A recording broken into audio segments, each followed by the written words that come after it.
Sabi dito mga kababayan sa latest na balita, mensahe po ni Inday, hostisya daw para kay Pacquiao. Ipinagtanggol po si Pacquiao ni Inday. Kawawa talaga sa kanila mga kababayan yung mga alleged victims ni Pacquiao. Kung mananalo po sa eleksyon si Inday sa 2028, borado lahat ng mga kinasangkutan na problema ni Pacquiao. Ang pinagtatanggol po ni Inday, imbes na yung mga biktima na mga kababaihan, mga minor de edad pa naman mga kababayan, na ang sabi, nung mangyari yung pang-aabuso sa kanila, pero wala doon na mga kababayan yung sympathy ni Inday. Ang sympathy niya doon sa alleged attacker, hindi sa biktima, kundi sa nambiktima. O ito po yung report ng SMNI. Dapat daw bigyan ng patas na laban si Pastor Kibuloy. Bakit si Pastor Kibuloy na isang multi-millionaire if not billionaire mga kababayan, ang hinihingi niya na bigyan ng patas na laban? Ang dapat bigyan ng patas na laban po, yung naaapi, yung biktima, baligtad po. Yung nambiktima po ang pinagtatanggol.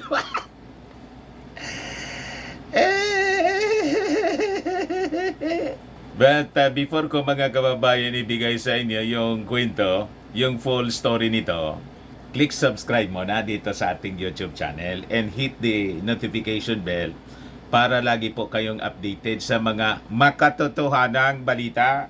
Lalo't mamaya, may announcement po si Maudigs. Dadalo daw doon sa rally po. Prayer rally ng mga palamura. Sa liwasang Bonifacio. Baka anya naman Mr. Maravillas tumira ng fentanyl. Umula naman ng paninira. Pagmumura laban sa ating Pangulong Bongbong Marcos. Laban kasama ang Bayan Prayer Rally. Former President Rodrigo Rua Duterte. March 12, Tuesday, 2024. Pupunta doon. Kasi pinagsawaan na po yung mga paulit-ulit nilang mga speakers na pumunta doon. Si Harimau, si Salmao Sidong Panelo, si Atty. Trixie, si Ka Eric, si Badoy. Pinagsawaan na po, paulit-ulit yung mga sinasabi. Wala man makumbinsi po na mga mamamayang Filipino other than yung mga taga Finta Kingdom. Ingawan niya talaga, Mr. Maravillas, kantyaw ka ng kantyaw. Yun man talaga po yung totoo. Sila man lang po na mga taga Finta Kingdom. Kukunti yung mga nandoon. Walang suporta po sa mga mamamayang Filipino. Like and share na rin po ninyo ng ating video at wag na rin po ninyo na skip yung ating mga commercial ads para tuloy-tuloy lang ang pag-unlad ng Bagong Pilipinas.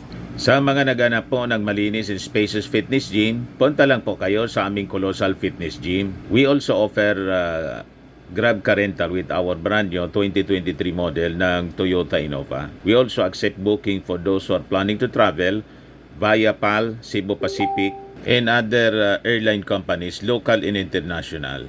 And bills payment for Meralco bills, Aleco bills, para dito sa mga Tagalbay, PLDT, etc. Kahit saan po kayo gusto na mag-travel, pwede na kayo magpa-online booking dito sa amin, bumili ng plane ticket. Pati sa mga hotels, pwede kayo magpa-book dito sa amin. May Paymaya kami, may Bayad Center na rin po. Ang Colossal Fitness Gym is located at 3rd floor Security Bank Building, Landco Business Park, Legazpi City, Albay. For inquiries, look for Jilon Maravillas, contact number 0966-802-0949. Yan na naming Innova po. Lagi nang matao sa amin. Na-set up na rin po yung aming mga bagong gym equipments. At treadmill na rin po kami. Ito po yung bago naming product na binibenta online. Eye Glow Serum. Galing pong South Korea. Whitening siya. Tingnan ninyo yung epekto sa aking anak na architect entrepreneur. Sa mga inquiries ninyo, dumiretso na lang kayo sa kanyang FB Messenger, Riz Maravillas. Ito naman po, Firmax Firming and Lifting Cream. Pinapahid po sa mga pulses in affected area.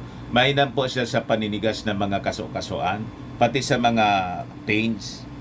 Ito po, Automax Radiant Serum. Sa mukha naman yung application. Anti-aging po siya. You will look 10 years younger than your age. Sa mga cancer patients naman po, try ninyo po ito. Nengxia Red Mix Fruit Drink. Hindi man po siya gamot. Food supplement siya. Kaya lang, gawa siya mga kababayan sa goji berry. Yung goji berry may anti-cancer properties. Yung mga inquiries ninyo, dumiretso na lang kayo sa aming messenger sa Facebook para masagot namin agad. Ayos pa? Ayos na Mr. Maravillas. So, balik tayo mga kababayan dito sa ating balita. Ayan po ang mensahe ni Inday. Seryoso masyado po.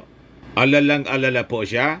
Vice President Sara Duterte binigyang diin na dapat bigyan ng patas na laban si Pastor Apollo C. Quiboloy sa tamang korte. Sabi niya, justice and truth cannot be achieved through trial by publicity but a day in court. Anya, binubuo na po yung kaso. At sasampaan na din siya sa regular court natin dito sa ating bansa. Ipinag-utos na po ng DOJ.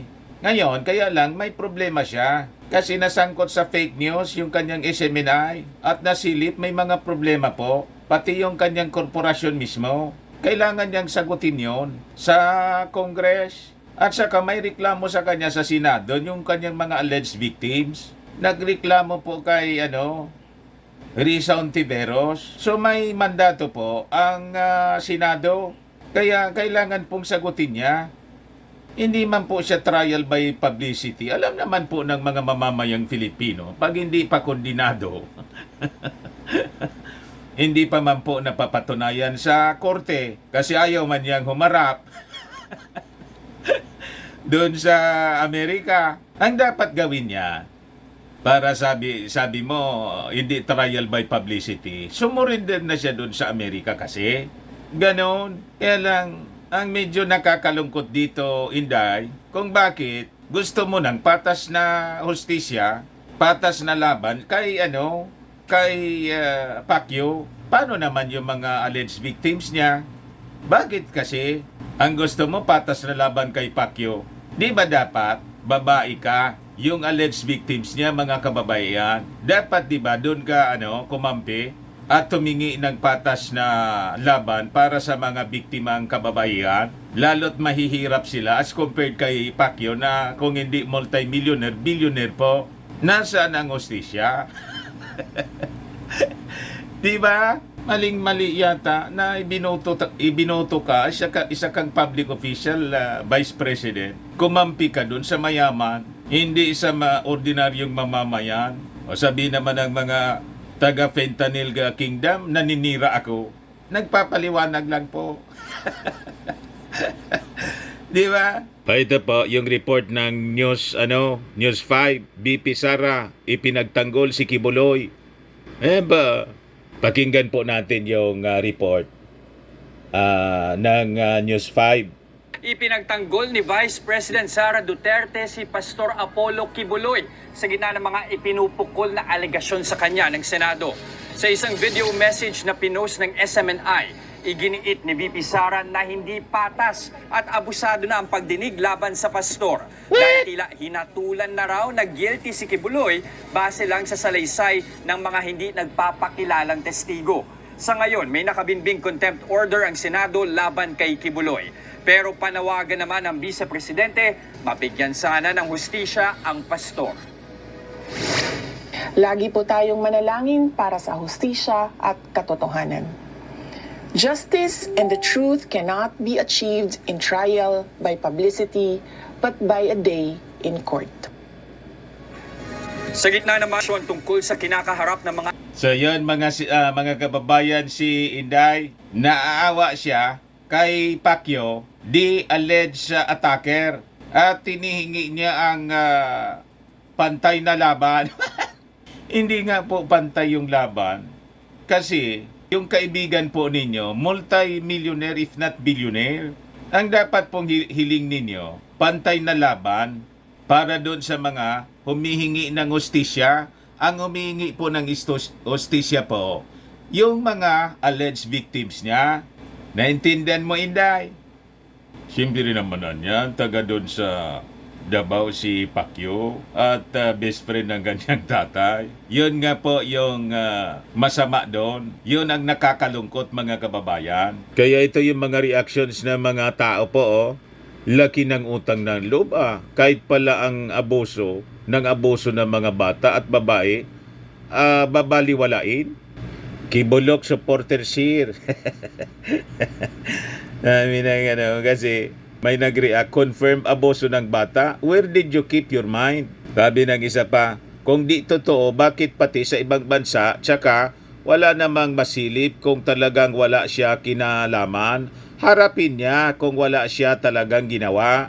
Tama po. Paano siya magkakaroon ng hustisya na sinasabi niya kung hindi niya harapin yung asunto? May nag-asunto.